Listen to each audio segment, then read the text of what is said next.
Dear Heavenly Father, thank you. Thank you for all of your many blessings in a world that sometimes seem hard to live in. You show us your grace. You show us your mercy. You show us all of the many, many things that we should give thanks for.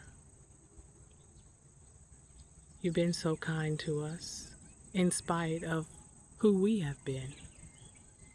You've been faithful to your word. You've taken care of us down through the years.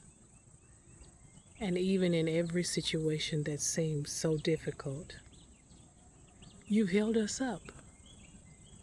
So Lord, we don't want to complain. We want to say thank you. In Jesus' name.